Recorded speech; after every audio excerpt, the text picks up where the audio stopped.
The Killer Gorilla versus RoboCop, the battle of two of the best nicknames going in mixed martial arts today.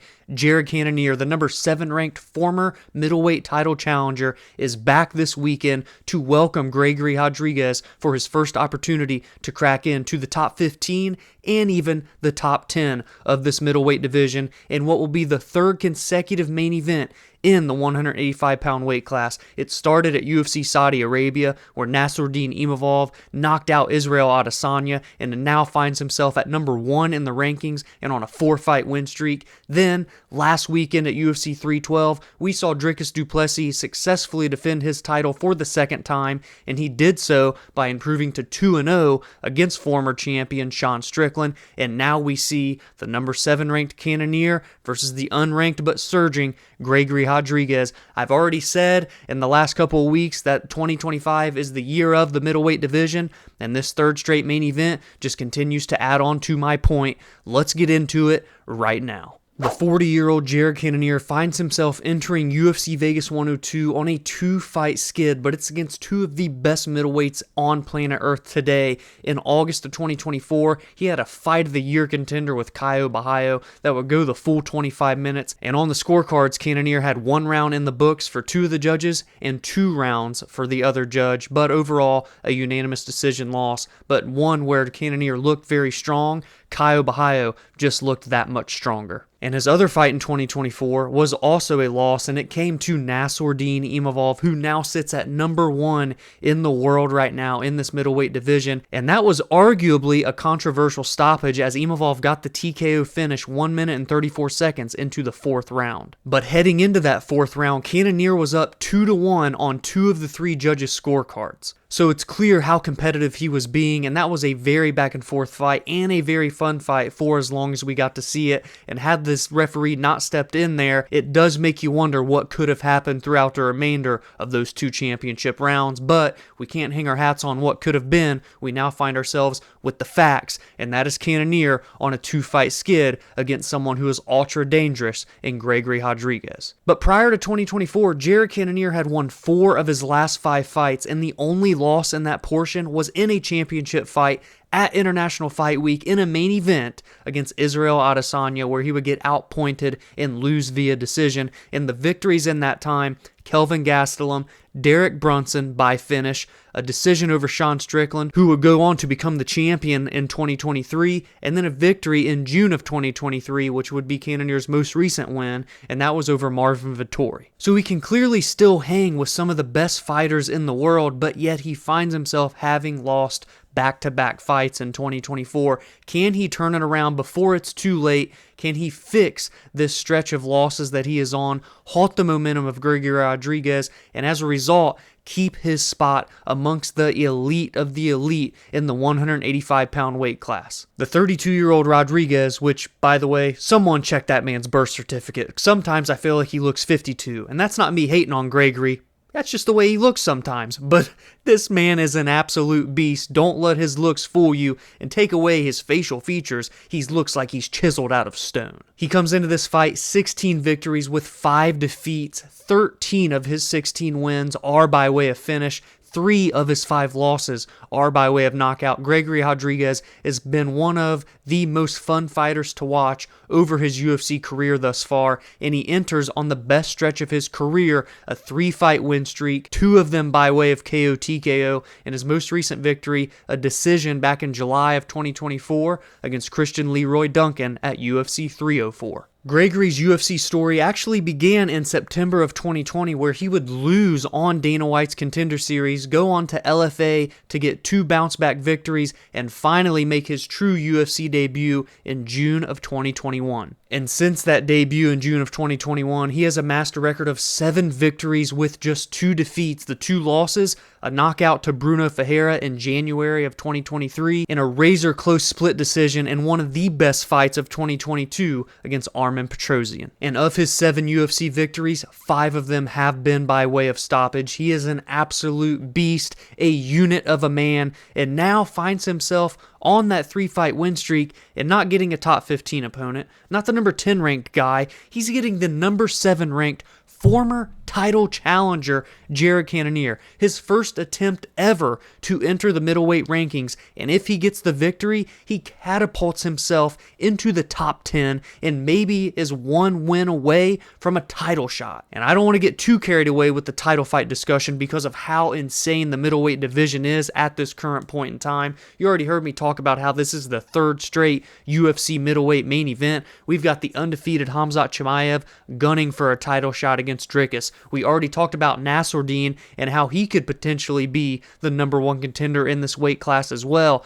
Then next week at UFC Seattle, we have Brendan Allen taking on Anthony Fluffy Hernandez, and in March we have Marvin Vettori taking on Roman Dolidze. The entire top 15 of this middleweight division is essentially fighting in the first 3 months of the year. That is as exciting as it gets for any weight class, let alone the 185-pound division, who at one point in time was a little bit stale, and that's partly because it's gone through two very dominant championship reigns, one by Anderson Silva for nearly a decade, and one by Israel Adesanya, which featured, 5 or 6 title defenses? But now we are at a point in this division where the title has exchanged hands quite a number of times. Dricus has successfully defended twice now and has 2 clear-cut number one contenders. There is so much movement. There are so many fresh matchups to be had, and this is one of them right here, albeit unexpected, but very, very fun. Cannonier looking to hold his spot in the top 10, prove that he is still elite, and to do so, he has to take out someone who does nothing but come forward and swing and bang rock'em sock'em robots. X's and O's wise, I don't envision a world where this fight could be boring. Jared Cannonier is always in barn burner style fights. He's known for his striking and standing toe-to-toe with his opponents, and the exact same thing can be said for Gregory Rodrigues. I will say that on paper, we've maybe seen a little bit more offensive skills from Gregory Rodrigues. He utilizes a little bit more grappling and jiu-jitsu in his offensive game, but for the most part, he stands and bangs. And Jared Cannonier, while offensively doesn't really display any wrestling or jiu-jitsu too much, every now and again we'll get some wrestling in there, but it's his physical strength and his defensive skills when it comes to the defensive grappling and wrestling where it could pay dividends for him, because I feel like in a 25-minute kickboxing match, I lean Jared Cannonier,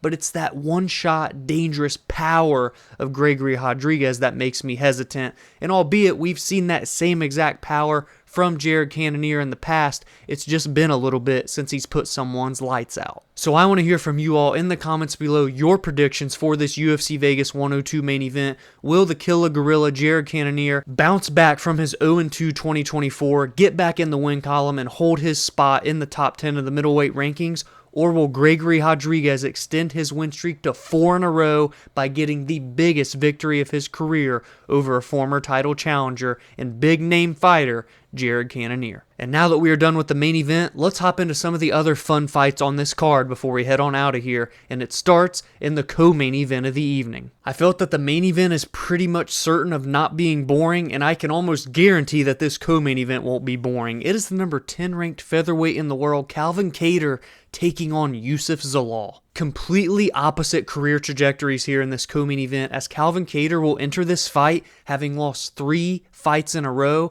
As a matter of fact, has not won a fight since January 15th of 2022, now over 3 years ago. We only saw Kattar once in 2024 and not at all in 2023. That loss last year was against Aljamain Sterling in his featherweight debut at UFC 300, where Sterling would get a very convincing decision victory. And prior to that, with the out of action 2023, Kattar dropped 2 fights in 2022 to Arnold Allen, where he would suffer a knee injury, which resulted in him missing 2023. And before that, he had a decision loss to Josh Emmett, a very close split. But when you peel the curtain back just a little bit more, heading into 2022 and even in part of 2022, because of that win against Giga Chikadze to start the year, he had won 3 out of 4 fights between May of 2020 and January 15th of 2022, and the only loss was a main event against Max Holloway that, had he won, would have catapulted him into title contention. But instead,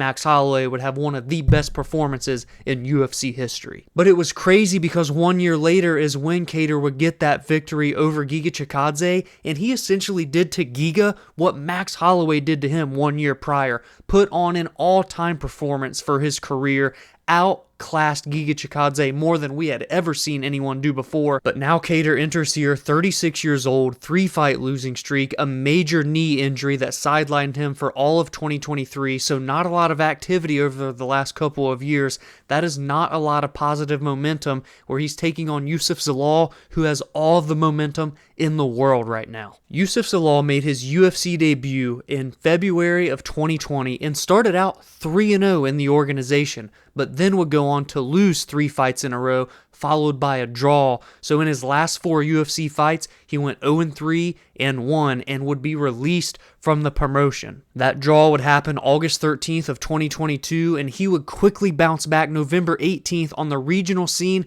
with a TKO victory. Then, in 2023, he would go 2-0 on the regional scene with a TKO and a submission victory. Those 3 fights in a row, all by finish, was enough for Youssef to get a second crack in the Ultimate Fighting Championship, and he has made good on it so far. His re-debut would come in March of last year, where he would get a submission over Billy Quarantello. Then he would face Jarno Aarons in August and get a submission in the first round. And then to cap off the year, in November, he would submit Jack Shore, a 3-0 year in 2024 for the UFC, all by way of finish. 6 consecutive victories overall, all by way of finish. Youssef Zalal is 28 years old, not even in his prime yet, and he is on the best stretch that he has ever been on in his career. 16-5 overall. 13 of his 16 victories are by way of stoppage. All of the momentum in the world right now on the side of the Moroccan devil that is Youssef Zalal. And if he beats Calvin Kattar, not only does he enter the top 15 of the 145-pound weight class, he launches himself right in amongst the best of the best at number 10. And I'm not going to lie, if he can have an impressive performance against someone as seasoned as Calvin Kattar, who has fought the best of the best that this division has to offer, it's going to say a lot about what this prime portion of Zalal's career could showcase over the next 1, 2, 3 years, and maybe even by the end of 2025, if he gets another 1 or 2 fights in after this one, he could legitimately be in title discussions come 2026. The Bonfim brothers are back on this card competing together. Ismael Bonfim is on the main card sitting at 20-4 overall. He's taking on Nazim Sadykhov, who is 9-1, and his brother Gabriel is on the prelims, 16-1 record overall against Khaos Williams. That fight is going to be quite literally utter chaos, no pun intended,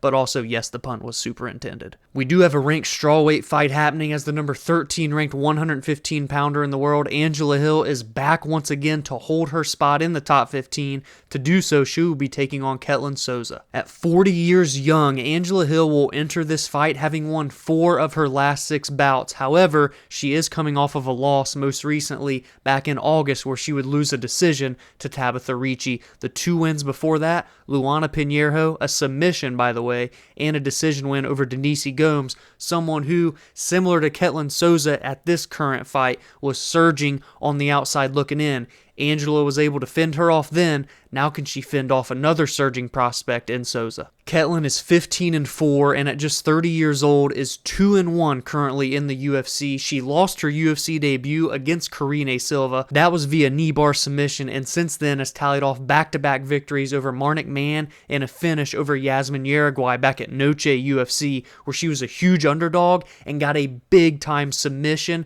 that was started by a crazy knockdown on the feet. Angela Hill is pretty much never in a boring fight. Ketlen Souza has showed during her 3 UFC fights thus far that she loves to be in barn burners as well. Big time test for Souza. If she passes against the veteran Angela Hill, she will crack into the top 15. Angela Hill looks to fend off one more up-and-comer and hold her placement in the top 15. And I want to touch on one more fighter on this card before I get on out of here today. And before that, be sure to let me know in the comments below some of the fights that you're looking forward to the most outside of the main event and co-main event. But lastly, Jacqueline Cavalcanti is on the prelims of this card, and I just wanted to give her a quick shout because she's someone that I really believe in right now in this women's bantamweight division, a division that desperately needs fresh faces. We've seen Eileen Perez surging. She cracked into the top 10 at the beginning of the year. She's on a 5-fight win streak, and Jacqueline is closely behind her. She is 3-0 since making her UFC debut in September of 2023. She's a very good, precise, and technical kickboxer, and I do believe in her skill set to march forward in this 135-pound division. Her test this weekend is Julia Avila, who's coming off of a loss to Miesha Tate in 2023. Jacqueline is 8-1 overall, only 27 years old, and she has finished 3 of her 8 victories by way of knockout. She is just a very high-level striker, and at this age, about to enter her prime, I think she could be a legitimate player in this women's bantamweight division, so keep your eyes on her early on in the night. So that is it for the UFC Vegas 102 preview. Be sure to let me know in the comments below your predictions for that main event. Will Jared Cannonier hold his spot? Will Gregory Rodrigues crack in? And the same can be asked of the co-main event. Will Cavalcanti hold his spot and end his losing streak? Or will Youssef Zalal launch himself into the top 10? Give me your thoughts on those 2 fights and the rest of the card down below. If you enjoyed this preview, please be sure to drop a like and subscribe to the channel if you are new. Every single week I break down and discuss the biggest and best storylines of all the best fights heading into each weekend. I recap the most meaningful results coming out of each card, and I give my thoughts and opinions on MMA news and fight announcements. Be sure to join the community on social media at Verbal Spar MMA on X, Instagram, and TikTok, and you can follow on your favorite audio listening platforms such as Spotify and Apple, where podcast episodes are released there every Monday and Friday. Have a great weekend, enjoy the fights, and I will see you in the next video.